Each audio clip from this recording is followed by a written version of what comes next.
I'm Dr. Stan Steindl. Hubristic and authentic pride, moving up the social rank hierarchy via dominance or prestige, and where does compassion fit in? Check it out.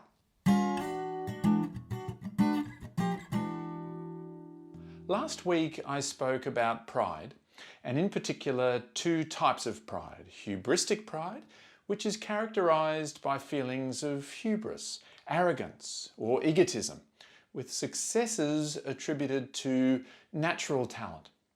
And authentic pride, which is characterised by feelings of accomplishment and confidence stemming from success that is attributed to authentic effort. As mentioned in last week's video, Professor Jessica Tracy and her lab have found that different types of pride are associated with different pathways to gaining social rank in groups. Humans are very concerned with social rank, and various strategies can take an individual to the top.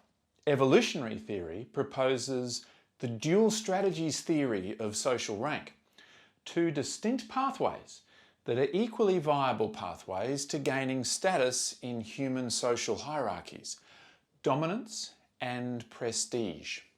Dominance, found to be associated with hubristic pride, involves the use of force, intimidation or coercion to gain higher rank and influence over others. Dominant individuals often behave in ways that prioritise their own self-interest and power above the interests of fellow group members. Having said that, dominant leaders are typically seen as strong and powerful and able to coordinate and defend group members during times of uncertainty and threat. Prestige-based strategies have been found to be associated with authentic pride, as it involves gaining higher social rank via earning respect and admiration through accomplishments, achievements, and demonstrated skills and effectiveness. Typically, the prestigious person is also nice, agreeable, generous, and helpful. This strategy does not require force or compulsion, and instead people choose to defer to the prestigious person. Although dominance is associated with the pursuit of power through controlling some valued resource and using that to force others to follow them, prestige-based strategies are associated with the pursuit of respect and admiration and a desire to be helpful to others. Just think of these two styles playing out at work. The boss who has the dominant style is likely to threaten workers that if they don't perform, they'll be out.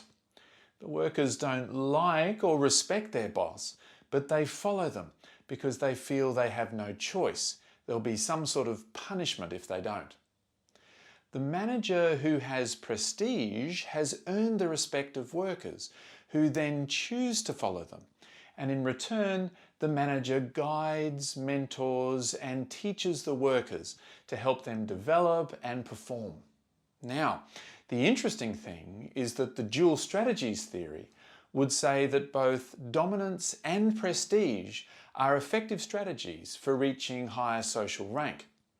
In evolutionary terms, it makes sense that our early ancestors who were big and strong might make their way to the top of the social hierarchy by dominating others.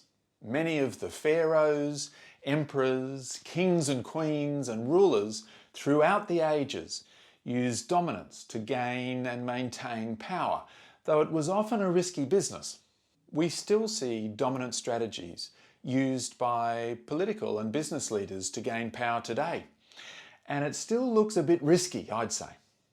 But prestige works too. The skillful warrior or healer or wise elder and so on were able to find their way up the social ranks amongst the ancients. Today we have sports people, musicians, actors, scientists, inventors and so on who've earned the respect and admiration of others and therefore a degree of influence and power.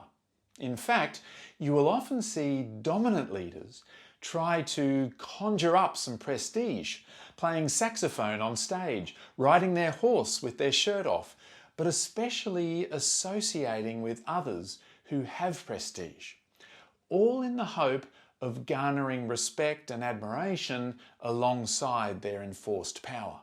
And the effectiveness of both dominance and prestige as strategies to obtain higher social rank has been supported in the lab. Dr. Cheng and colleagues have explored social hierarchies and the dual strategies theory for several years.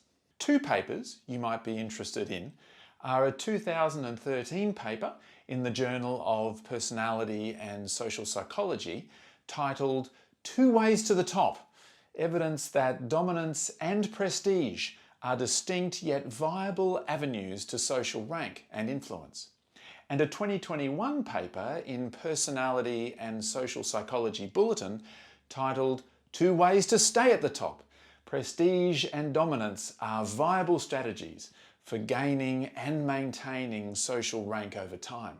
I've included links to the abstracts of these two papers in the description. And this is an important pair of findings. Earlier, dominance and prestige strategies were thought to help with gaining higher social rank initially, but prestige was thought to maintain social rank over time. This was because prestige-based approaches were thought to involve valuable traits like generosity, helpfulness, skillfulness, and so on, while dominant approaches are associated with greater selfishness, and this could be damaging to social rank. Now, as the data keeps coming in, it seems that both dominance and prestige-based strategies help people gain and maintain social rank over time. But perhaps there is still a difference when we distinguish social rank from social status. Dominance may help with social rank, but that rank doesn't come along with respect and admiration from others. In fact, sometimes quite the opposite. Social status can be an aspect of social rank, but doesn't have to be. I'm sure you can think of a lot of people who have high social rank and a lot of influence or power, but who aren't really respected, and the rank has been attained through force. Status relies on freely conferred deference, which just means people freely give the person influence and power because they like and admire them. Unfortunately, for those who make their way up the social hierarchy through dominating others, the dominant strategy is often associated with narcissism, and so there can be a craving to be liked, loved, respected, and admired. This can create a difficult rub there for people who, using dominant strategies, gain social rank without social status. The person may attempt to garner status through prestige-based efforts, or they may simply double down with dominance and even more forceful methods of overpowering others. Perhaps this is the important role sycophants play for dominant rulers, giving them the illusion of prestige. Anyway, that's a bit off track. Hang on a sec. Where does compassion fit into all this? We know that prestige-based social rank and status is related to generosity, helpfulness, and so on. I think it's a reasonable hypothesis that prestige may also arise from compassion. If you think of some of the most genuinely admired and respected people and most influential and remembered across history, it's the compassionate ones.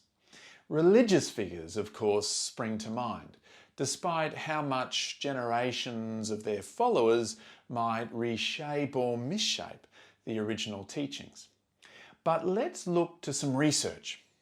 A 2019 cross-sectional correlational study by Basran and her colleagues in the open access journal Frontiers in Psychology, titled "Styles of Leadership, Fears of Compassion, and Competing to Avoid Inferiority," found that a coalition-building leadership style a tendency to pursue rank by forming cooperative relationships with others, consulting with them, eliciting their opinions, and trying to find compromise where differences emerge, perhaps prestige-based strategies, was significantly negatively correlated with narcissism, hypercompetitiveness, fears of compassion, and positively correlated with secure striving, social safeness, and compassionate goals, among other findings.